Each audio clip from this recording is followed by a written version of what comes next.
Summertime, så du min, og jeg vild med dig. Summertime, honey, solen danser, du og jeg. Hi there and welcome to your modern shaman Marie and RainbowLand. This is the weekly forecast for the week that starts at the 10th of July and ends at the 17th of July. This week a lot is going on, just as many other weeks. This summer it's no vacation. We are having a partial solar eclipse in Cancer, 21 degrees of Cancer. We are having Venus moving into Virgo, and we are having Jupiter going direct again, and these things are definitely not small things. We start out with the moon in Gemini, and it'll end up at the last degrees of Virgo. I still haven't gotten the film for this, but I have placed it in an angle where it doesn't reflect the light, I hope. And here you can see the planetary constellations and what's going on. Anytime we have eclipses, there are chances of major changes, and therefore I will take and consider that as one of the most important things this week. Even though it's just partial, then we can say that because it has to be within an orb of 18 degrees to be an eclipse, so even though it's so small that you can barely see it on the sky, then it's still a strong new moon. We can consider it that. Whenever we have eclipses, there's a chance to make major changes in our lives at a larger pace. It's more swift changes over half a year.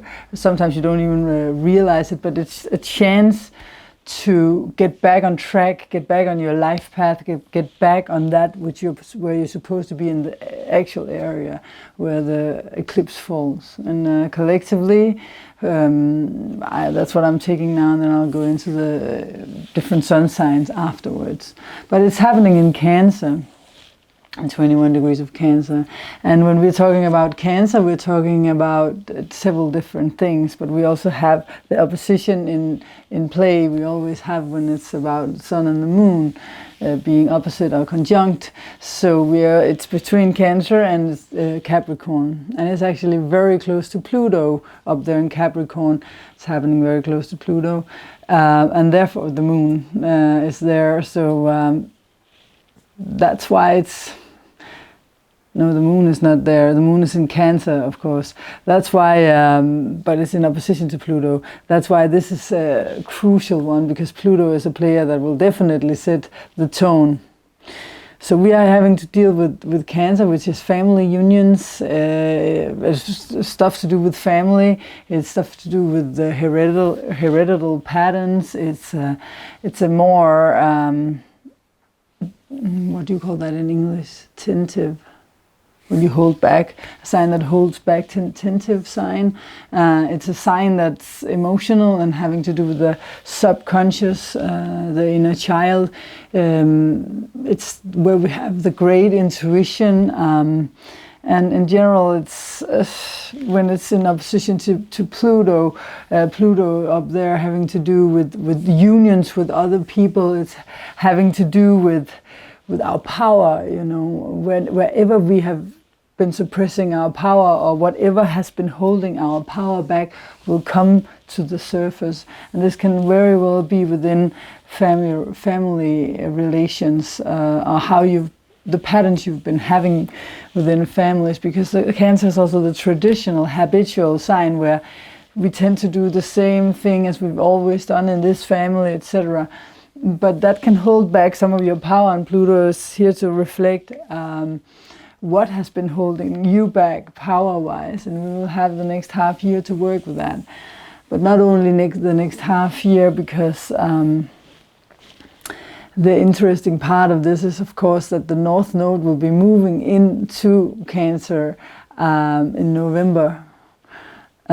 So this is whenever the nodes change sign, they will stay there for 1.5 years. So after having been in Leo, it's been to do with children, or your children, or maybe your creative expression, self-expression of love, and And then we take it to the whole family now. So this is kind of like a precursor for what's going to be going on for the next couple of years. So yeah, you better get used to this energy that's been opened up now, because it's gonna stay there as a classroom we enter for lessons for the next couple of years, you can say. As we enter this week, we actually go almost directly into Jupiter moving forward, and also a square between Jupiter and Mercury. So whenever Jupiter is involved, even though it's a square, it can be a positive light shine upon that you can make some plans and you can think about a broader perspective of things in life. But it can also make you, be a little too quick, a little too fast, so that people will, communication-wise, you will say something that can trigger people and think that you are arrogant, or think that you are, prejudiced in some way, or what do you call it in English? Biography? No, what do you call it? Okay, I'm sorry. I mean, I'm Danish, so I'm still expanding my English language, along with Japanese and many other languages. Astrology as a language is what I consider it. But the Jupiter-Mercury aspect, just make sure that you don't go too fast into something where you seem a little too cocky or something like that at the beginning of the week. And remember that our weeks here with me starts on Tuesday, Wednesday, depending on where you are. And then Jupiter is moving forward. And what Jupiter retrograde for the last 4 months since March has been teaching us has been to be able to be patient and be able to take one step at a time, stay more in the moment, not fly too fast forward. And for those who are not that good at that, it's going to be a good thing that it's moving forward now, because we will feel that the pace is coming up, and we will be, more motivated to expand again. And we still have Mars retrograde, and therefore another part of our horoscope is holding back a little bit. But here we are able to again expand our minds in new ways. Our learning abilities have been improved during this retrograde, hopefully. Perhaps we've been going over things where we have been into some sort of higher education, and then we went over it. Like I was at my Japanese exam in March, for example, my kanji written exam, and my oral exams, and this is the language number 6 that I learn, and by far the most difficult. 7 if you count in astrology. But of normal languages, number 6. That was so hard. And during this retrograde, I have been actually laying a little low on it, because my brain just needed a break, because the school system out here is going so fast, you can't believe it. Usually I've considered myself sharp learning languages, but this was crazy. Like 26 new words a day,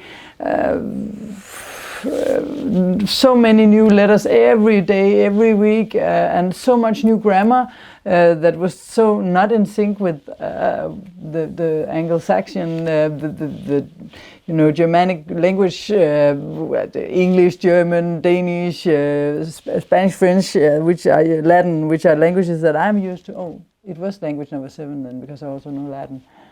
So 8 with astrology. But this was just so hard. And so this period, for me, with the higher education, has been, going over some things astrologically that I wanted to dig deeper into, that I already went into, but also language-wise, taking a break with the Japanese, but learning it slowly in a nice, slow pace, not fast forward moving. Whatever it has been in your life that slowed down, maybe just like for me, it felt nice for you guys to be able to take it one step at a time. But something will fly forward now and move forward in your life with this Jupiter moving forward.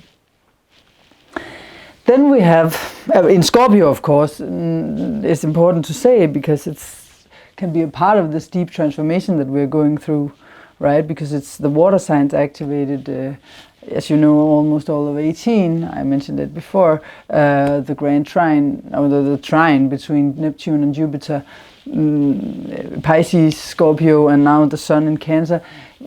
It's the water signs. It's where we learn to use our intuition before we use our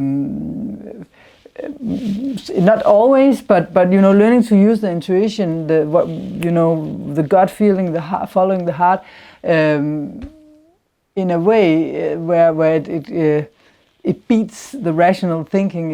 If you feel like this, but the rational says,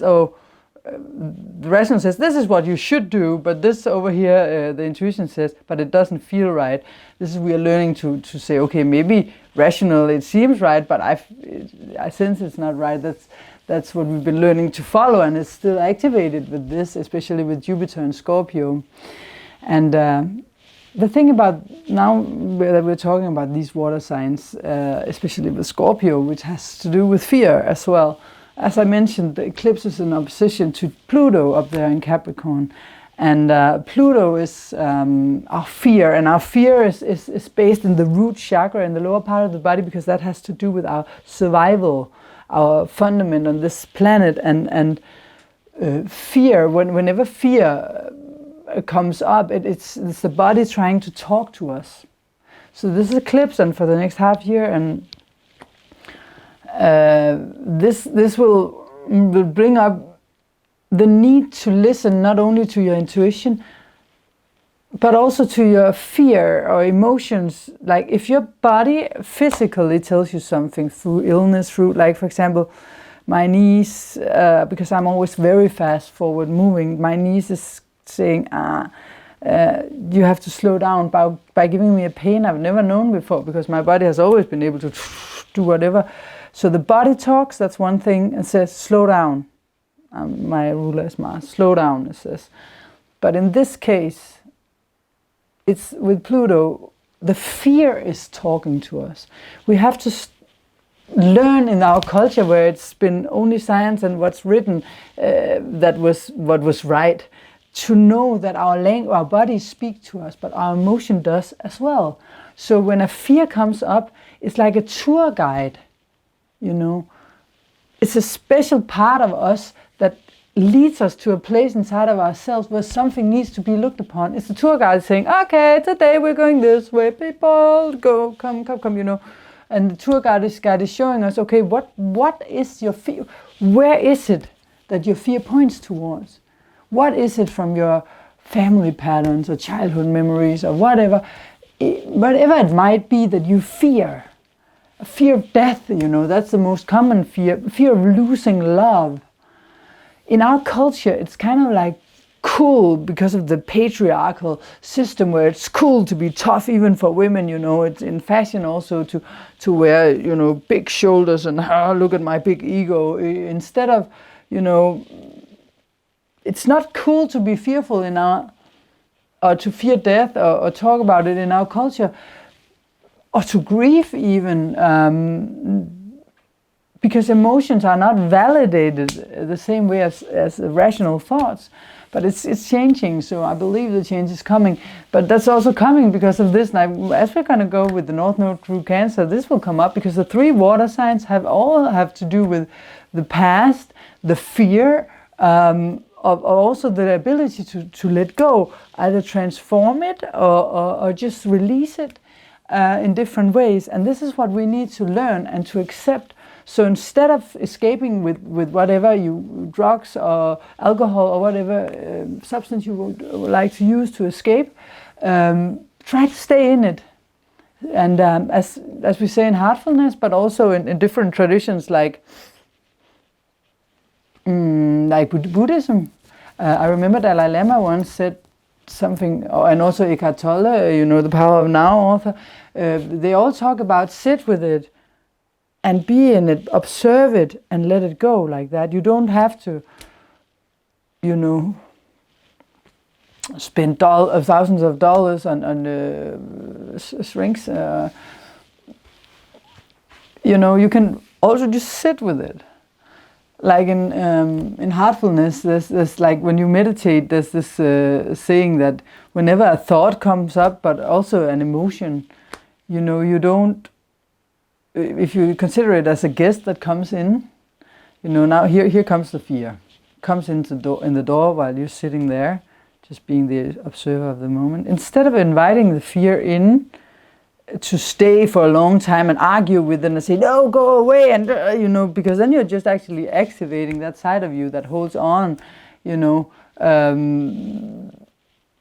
Then you just treat it like an unwanted guest and say, hello, well, it was nice to see you, but at this moment I would like you to, or not at this moment, I would like you to leave again, please. You don't yell at or go into an argument with an unwanted guest. You just escort it the way out again, nice and easily.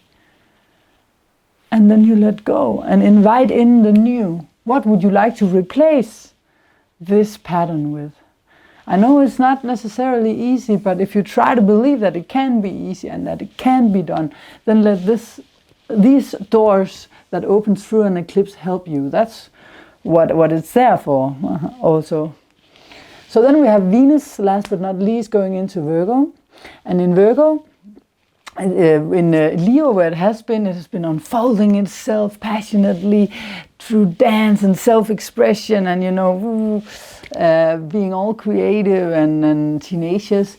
Now, and also sometimes even fearful because, you know, expanding and going out and see new territory and having luxurious habits and showing off the new mane, you know, the new hair of the lioness. As it moves in here to Virgo, the story is very different here. In Virgo, it's the healthy needs of the body. It's a super sensitive sign, and it's a sign where with Venus here, of course there can be a tendency to be critical, but it's also a sign where we hone the art. So I'm back, the camera overheated. About Virgo, it's very hot here in Japan. About Virgo, this is the sign where we refine things. You know, look at the detail, the nitty-gritty going into the core of it. We hone the art that we made in Leo. You know, looking upon, you know, how can we do this so that it gets just perfect. It can be the perfectionist a little too much. It's a conversational sign, you know, and when Venus goes in here, this is how we meet other people. Venus is our relationships and our habits. We can tend to be more of this scrutinizing things, you know.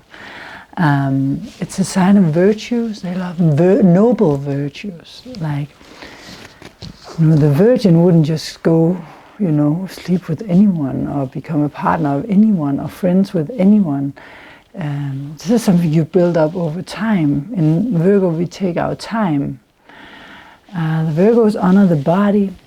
I have the moon, Saturn, and the North Node in Virgo. So with this combination, if I don't honor my body through eating healthy, this is my personal combination because it's a little hefty.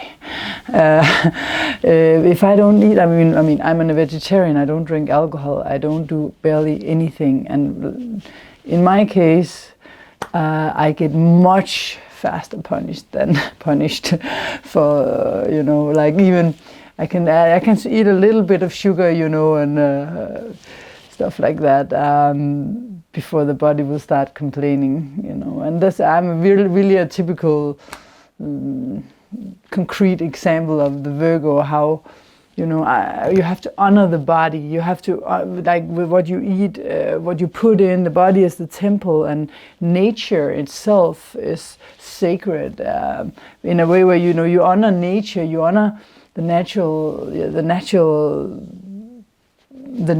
things in life, the natural food, it's in opposition to Pisces, where we have poison, just say it like that. When in Virgo we are much more sober, like the Virgin, you know, she hasn't slept with 30 different people. That has nothing to do with Pisces, by the way. I just mentioned it before, but now we're in another conversation. So here, maybe you find a new friend or a partner through work, a work situation where you little by little get to know each other. And in Virgo, what you really like is when to be practical with your friend or your partner, or these kind of values. Anything that honors the body, like a good massage, a good foot massage, treating your body good with a spa, or doing yoga, stuff like that. Yeah. So let's see what this week has to say for your sun sign. And just in case I should forget, which I rarely do, remember that no matter what I say, to follow trends, don't follow trends, of course, to follow your heart. This means, as my partner would say it, follow your higher self. You have all the answers, you hold all the answers. We all know all the answers that we search for. If we are silent and sit with it, we will get access to these answers and don't need astrologers like me or anyone else, because we are our own oracles.